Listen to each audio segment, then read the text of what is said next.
Thank you, Mr. Chairman. Good morning, or I guess it's close to noon. And members of the committee, it's an honor to appear before you today. You've asked me to share my views on the roles and responsibilities of the Director of Central Intelligence, Secretary of Defense, the FBI, in dealing with terrorism, and a number of other very large topics. I've submitted, as Eleanor Hill mentioned this morning, for your record, a study I did, which is my comprehensive answer to that. The analysis and recommendations it puts forward, in my judgment, are even more compelling in light of the September 11th events of last year. This morning I want to submit a very short statement for the record, and I will truncate a little bit in my comments to the committee. Looking at this great complex set of structural issues, it's very difficult to be clear in a way that you're not implicitly introducing a lot of conflicts. But let me try to simplify in a way that I think removes the conflicts, because I've looked down much lower into the details here. And I would prioritize and articulate for you three overarching structural issues. The first concerns the orchestration of the intelligence processes, some of the things that Lee Hamilton mentioned here about the analytics side, not the collection side, but the analysis. The second concerns management of resources, how that getting more intelligence for the dollar. The third concerns counterintelligence, which is key for dealing with terrorism as well as hostile intelligence services. Changing technology has produced a general trend in the intelligence community over the last 30 or 40 years, but it has been blocked and delayed in some parts of the community by bureaucratic turf concerns.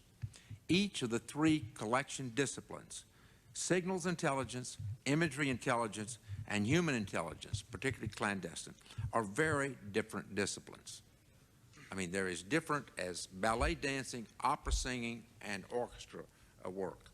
And they have to be treated and handled in light of their very specific requirements.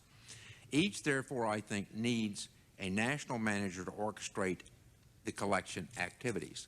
Modern technology allows you to do that on a global scale in a way it was not possible in the 1960s. You can do things around the globe that just are not conceivable to most people if you're comparing it with the way we did it 30 years ago. The trend here is most advanced toward a national manager system in the signals intelligence area, not because of any particular talent, but because communications are their business, and therefore it's somewhat to be expected. The director of NSA comes as close to being having the authorities and the means to manage and orchestrate signals intelligence of anyone in the community. Imagery. For imagery intelligence, the director of the National Imagery and Mapping Agency is the proper candidate for that job, but his agency is fairly new. His authorities and means have not yet been made adequate. Turf fights prevent the trend coming toward fruition in the imagery area. In the clandestine human intelligence activity, the CIA's Directorate of Operations has long had the authorities, it seems to me, in place to be a national manager if it really wanted to, but it never has shown much interest. It does its own thing by itself and has been more competitive with the Defense Department's clandestine efforts than sponsoring them the way the NSA deals cooperatively with the service cryptologic elements in the SIGINT world. As long, I think, as the DCI is double-hatted as both the Director of Central Intelligence and the Director of CIA, it's difficult, if not impossible, for him to stand above the community and to carry through the creation of the fully empowered national managers for all three of these collection disciplines. Now, turning to the second issue, getting more intelligence for the dollar. The DCI is the program manager for all these budgets, and there's a lot of power in that. I'm not sure that you have to write a new statute here. I think the DCI can exercise a lot more authority than I've ever seen any of them do. But he's blocked to some degree by a very powerful set of legacies dating back to 1947 and the creation of the CIA, which does not want to see this authority used effectively in the sense that I have described it. Since he lacks national managers in each of these discipline areas, and also for counterintelligence, which I'll turn to later, he doesn't have anybody who can rigorously relate inputs to outputs in each of these areas. His executive management organ, which I believe today is called the Intelligence Executive Committee, includes most of his senior managers. But when that body meets, there's not a single person in that room who can say, I have the program management, not necessarily budget execution, which is quite different, but program management authority from top to bottom in this discipline. And therefore, he cannot use the system of planning program budgeting system which was introduced in the Defense Department in the 1960s and been there ever since, which takes line-item budgets, belt buckles, rifles, ships, separates them out and puts them behind missions so that you can have some view of what the connection is between dollar inputs and intelligence collection outputs. I think if there were 3 collection managers with full program authority, then they could be directed and I think compelled to present a budget to the DCI which shows the effects of various cuts in these disciplines. I'm leaving aside how you do this for analysis, but it's more or less the same. The biggest stumbling block to achieving this kind of manager system is the National Reconnaissance Office. As a procurement organization, not an intelligence organization, it spends a large amount of money allocated for signals intelligence and for imagery intelligence, thus preventing the directors of the National Security Agency, the National Imagery Mapping Agency, from being able to trade off NRO projects against other projects in each of those disciplines, which they are only in a position to know what the trade-off could be, because they've got an information base the NRO doesn't. And as long as this is the case, we will still have quite good intelligence, but there will be a considerable waste in input resources. In other words, if you want to improve the efficiency here, I've looked at this thing for a long time. That is the single thing that would make it possible to make gains. It won't ensure it. Finally, the third issue is counterintelligence. I think it's in the worst shape of all. 5 organizations run counterintelligence operations in the government with no overall orchestra, conductor of the operations. The FBI, the CIA, and the 3 military departments. The parochialism, fragmentation, and incompetence in all are difficult to exaggerate. This has become publicly clear, I think, to anyone following the reporting on the FBI and the CIA over the past several months. It is not new. It has long been the case, right back to World War II and through the Cold War, when the NKVD ran over us like an NFL football team over a Division III football team in the 1940s, the 1950s, the 1960s, the 1970s, and 1980s, right on down the line. The combination of fragmentation, when these openings between the organizations for hostile intelligence operations to exploit, and also the lack of counterintelligence skills, ensures a dismal performance.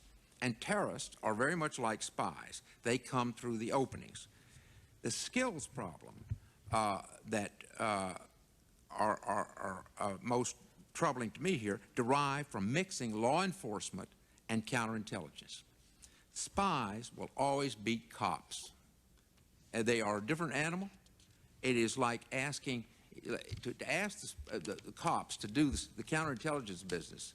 It is like sort of switching the personnel on the New York Yankees with the New York Giants, and let the football players play baseball and the baseball players play football. They both have their competence. I don't mean to degrade any. These are just not very compatible talents. And as long as they are merged together, we will not have significant improvement in this area. Therefore, I think the first step, if you really want to create this capability, is to create a counterintelligence organization which comes largely out of the FBI, leaves it doing its law enforcement business in the fullest sense it always had. I'd call it a National Counterintelligence Service, and I would put it under the DCI, but I would give it operational or oversight into the counterintelligence efforts of the CIA, the Army, Navy, and Air Force. And then it would be in a position to be held responsible for a comprehensive counterintelligence picture. There is no place you can get a comprehensive intelligence picture, and you will not get one by fusion center analysts.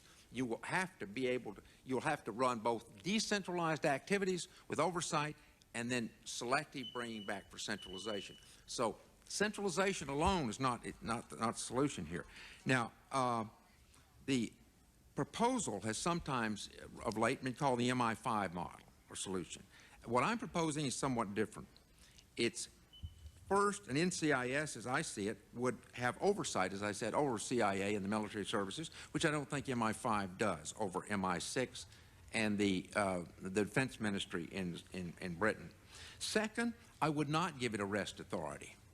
It doesn't need arrest authority. Counterintelligence is not security and it's not law enforcement. Counterintelligence is intelligence about the enemy's intelligence.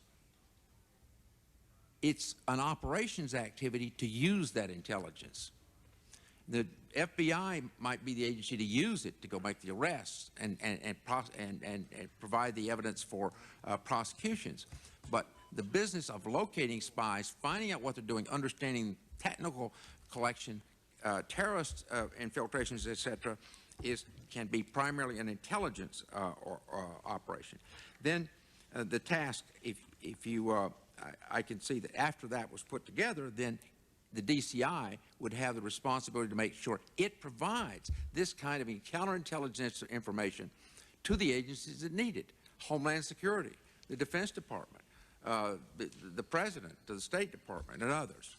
Now, let me sum up briefly. I see three major reform directions. First, separate the DCI from the CIA, and at the same time create three national managers, which will mean you will have to do something if they're going to have program authority about the NRO.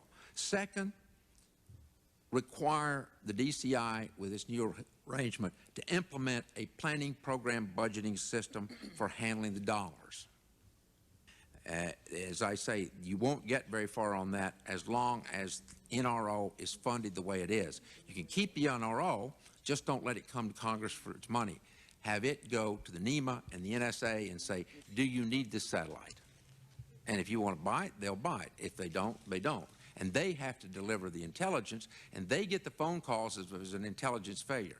The head of the NRO does not get these phone calls. Third, create a national counterintelligence service, as I've suggested under the DCI. I could say more about, I worry about its potential to violate civil liberties and rights, but I think that can be managed by more oversight from the FISA courts as well as from the Congress. That is my remarks, and I'll be prepared to fill in the details in the question period.